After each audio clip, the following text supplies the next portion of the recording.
Hai semuanya, it's Kiki and welcome back to my channel.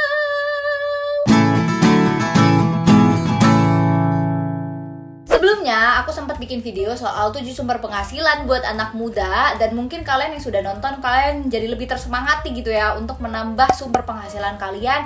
Tapi masalahnya kalian ngerasa kalian gak ada waktu, iya gak sih? Ini mungkin bukan masalah kalian gak punya waktunya, tapi mungkin kalian cara mengatur waktunya masih kurang tepat.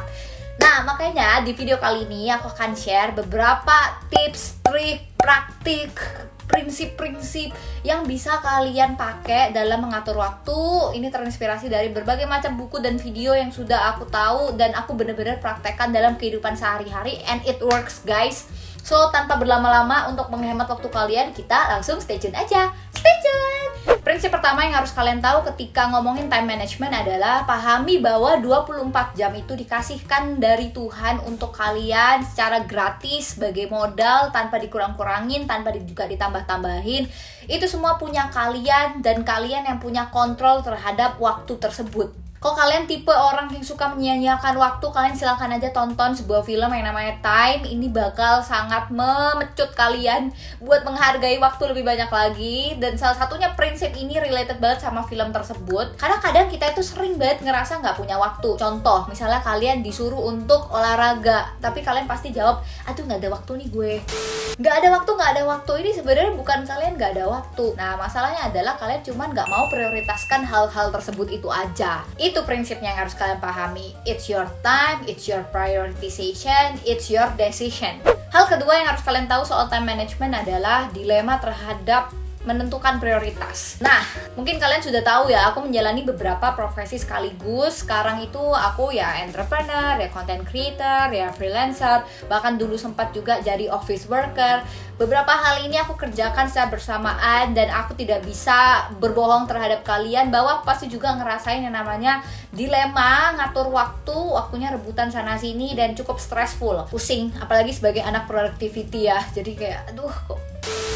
Tapi akhirnya aku menyadari satu hal nih guys ya, bahwa kadang obsesi kita, dilema kita untuk bisa menentukan prioritas dengan sangat baik, sangat perfect dalam pekerjaan-pekerjaan kita itu justru lebih membuang-buang waktu. Salah satu contoh ya, tugas kecil aja, perkara balas-balasin email. Ada anak-anak productivity nerd yang suka doing things perfectly, yang kayak kalau misalnya mau balas email aja, dia itu akan scroll dulu ya sampai habis, buka-bukain dulu satu-satu, habis itu di label yang cantik, ini A, ini email B, ini email C, habis itu scheduling lagi kapan waktunya balas email dan baru beneran balas emailnya. Adakah dari kalian yang kayak gitu? Aku dulu kayak begitu guys. Dan akhirnya aku menyadari ini buang-buang waktu. Jadi mendingan sekarang kalau misalnya ada waktu untuk balas email, ya udah fokus aja untuk balesin email. Kadang aku balas emailnya berdasarkan chronological aja, jadi berdasarkan waktunya mana yang duluan aku balas duluan.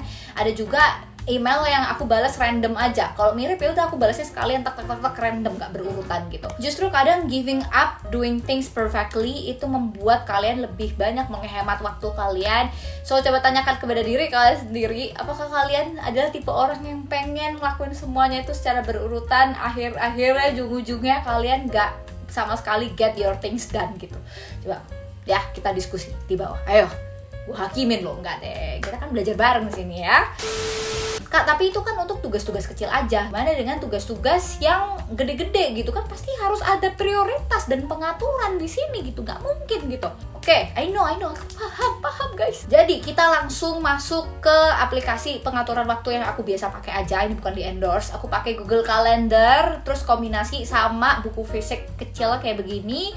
Langsung kita do the things di sana aja ya, aku praktekkan. Jadi prinsip aku dalam melakukan prioritas tuh sebenarnya simple guys. Cuman ada 3 konsiderasi aja nih ya, dengerin, catat nih. Yang pertama, ketika ngobrolin kerjaan yang sudah jelas banget urutan kerjanya tuh kayak apa dan deadline-nya itu kapan, aku langsung aja masukin ke Google Calendar, aku jadwalin di situ, terus abis itu aku bikin to-do list terpisah. Untuk mengerjakan itu aku perlu peritilan pekerjaan kecil apa sih yang harus aku beresin.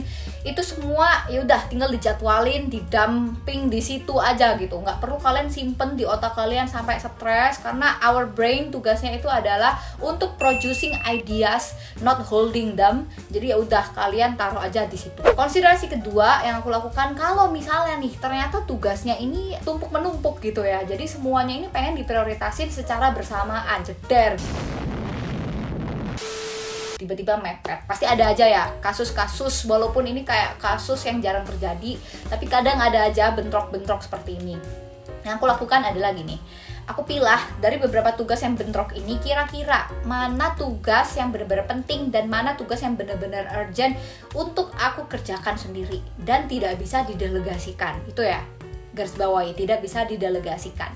Tapi kalau misalnya nih ternyata semua tugas yang menurut kalian ini adalah penting dan urgent, ya udah, pilih tugas yang menurut kalian paling satisfying buat kalian. Satisfying ini memuaskan kalian, mungkin karena memang align dengan goal kalian, atau kalian memang suka ngerjain tugas-tugas kayak begini. Gak apa-apa gitu, kerjain dulu, karena kita butuh esensi perasaan small wins yang selalu aku sebut-sebut di video-video aku ya. Ketiga nih, konsiderasi ketiga, misalnya nih ternyata ada tugas yang sebenarnya nggak urgent tapi menurut kalian penting. Contoh, kalau in my case kayak belajar buat S2 gitu, itu nggak urgent banget, nggak ada yang ngasih deadline ke gue, tapi menurut aku ini penting nih. Nah, kalau yang kayak begini biasanya aku akan taruh aja slot di Google Calendar, misalnya 30 menit atau 1 jam untuk belajar setiap harinya. Mau gue belajarnya pagi, mau siang, mau malam, itu sesempatnya aja pada ujung-ujungnya. Karena kebetulan ya, aku punya privilege untuk mengatur, menggeser-geser jadwal aku sehingga aku bisa melakukan hal tersebut.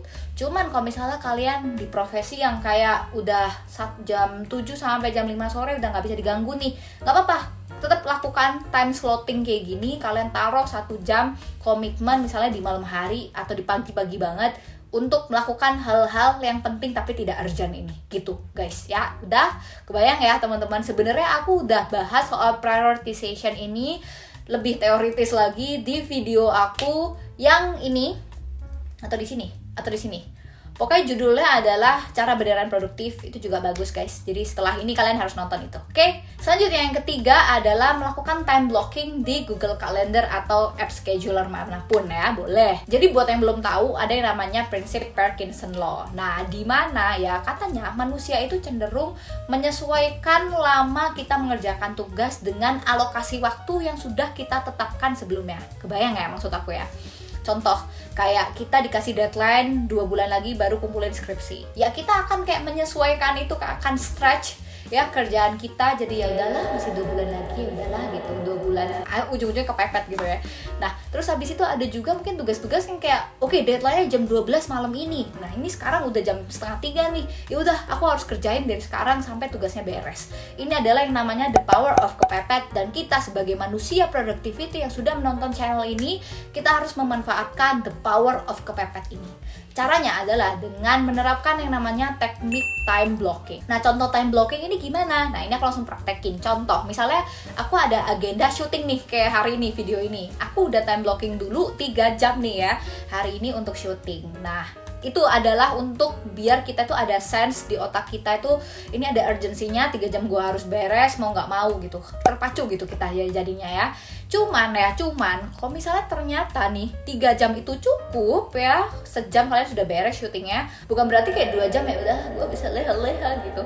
Kalau aku sih enggak ya, ini preferensi again, tapi kalau aku nggak kayak gitu, aku akhirnya mengkombinasikan teknik time blocking ini dengan yang namanya teknik batching. Nah, teknik batching ini basically adalah sebuah teknik di mana kita itu mengumpulkan beberapa tugas yang memiliki kemiripan di satu waktu yang sama kita kerjainnya. Nah, kalau misalnya tadi 3 jam, masih sisa 2 jam atau 1,5 jam, misalnya bisa aku pakai untuk syuting yang lain lagi nih. Udah mumpung nih, udah gue make up, udah set kamera, ya udah syuting buat Instagram gitu contoh. Nah, kayak gitu guys. Misalnya nih ada lagi nih contoh, aku punya slot sejam untuk ngerjain PPT webinar. Oh, ternyata PPT webinarnya beres 15 menit. Ya udah, gue kerjain PPT webinar seminggu lagi, yang 2 minggu lagi gue kerjain sekalian gitu. Pas aku masih kuliah pun di pelajaran makul operation diajarin kalau misalnya ternyata dengan mengumpulkan tugas-tugas yang memiliki kemiripan yang sama, kita kerjakan dalam waktu yang sama, itu jauh lebih efektif dan lebih produktif guys. Jadi silakan coba di rumah masing-masing ya. Yang keempat, masalah productivity versus responsiveness. Oke. Ini adalah masalah anak-anak zaman sekarang guys, antara pengen menjadi produktif gitu ya, mengerjakan segala sesuatu, atau kalian pengen being responsive. Artinya adalah giving response to everything comes up gitu. Nah ini sebenarnya nggak bagus nih sebenarnya kalau misalnya kita pengen menjadi keduanya. Nah caranya, aku ada caranya. Kalian tinggal bisa mengumpulkan, grouping all the distractions di satu waktu yang sama. Jadi biasanya nih yang aku lakuin ya, kalau udah slot satu waktu syuting kayak hari ini, yang aku lakukan adalah aku matiin internet di HP aku biar nggak ada notif-notif WA yang distract me gitu. Nah nanti aku udah scheduling nih, setiap setengah jam aku bakal cek notif WhatsApp aku, mungkin ada chat yang penting dan aku harus respon segera. Ya yaudah aku respon gitu. Nah caranya kayak gitu. Jadi kumpulkan distraksi dalam satu waktu yang sama, itu akan sangat membantu buat kalian, life changing sekali gitu. Karena kalau misalnya kalian allow all distractions, kalian akan lebih stressful dan ngerasa lebih anxiety, dan ujung-ujung kalian nggak produktif anyway gitu sih. Nah yang terakhir ya, masalah ketika kalian sudah beres nih harinya, 24 jamnya udah mau beres nih, pasti ada sih perasaan guilty feeling karena kita ngerasa I'm not doing enough, kayaknya gue bisa syuting 5 video deh hari ini kayak orang-orang di luar sana. Nah, instead of kita memelihara perasaan-perasaan guilty feeling seperti ini, mending kalian pilih untuk kalian satisfy aja dengan apapun yang sudah berhasil kalian kerjakan di 24 jam itu. Kalau misalnya kalian bisa reward yourself, itu jauh lebih baik, misalnya dengan makanan yang sehat, dengan tidur yang cukup, atau skincarean juga sebelum tidur. Nah ngomong-ngomong soal skincare, jadi 2 mingguan belakangan aku udah nyobain serum terbaru dari brand kesayangan aku Scarlett, yakni Glow Toning Serum. Mungkin kalian wondering apa sebenarnya beda Glow Toning Serum dengan serum-serum Scarlett yang lain, contoh yang Brightly Series ini yang biasa aku pakai. Kalau dilihat dari komposisinya itu sendiri, ada tranexamic acid.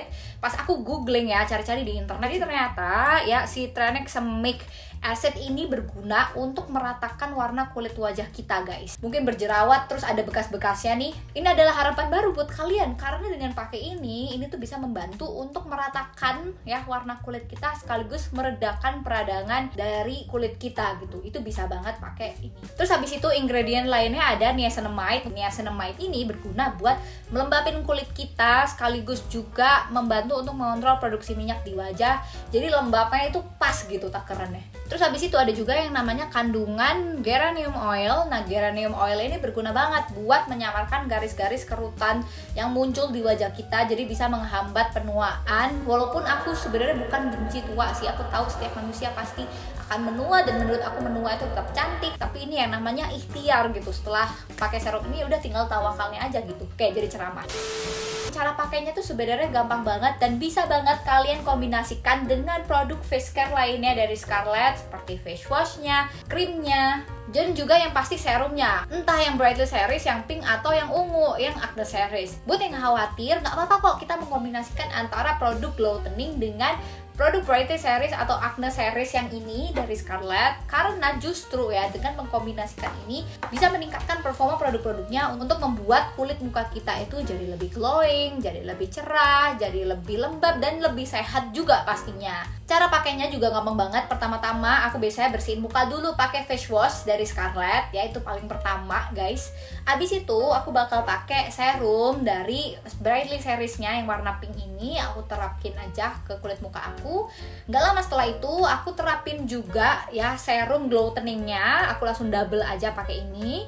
Abis itu baru deh aku pakai krimnya, entah yang day cream atau yang night cream. Aku udah pakai produk ini tuh selama 2 minggu dan alhamdulillahnya so far tidak ada masalah sama sekali, aman. Kalau bisa kalian lihat di muka aku ini aman, terkendali, dan pastinya kalian juga nggak perlu khawatir karena semua produk face care Scarlett itu basically sudah terregistrasi di BPOM guys. Jadi semuanya aman buat dipakai sehari-hari.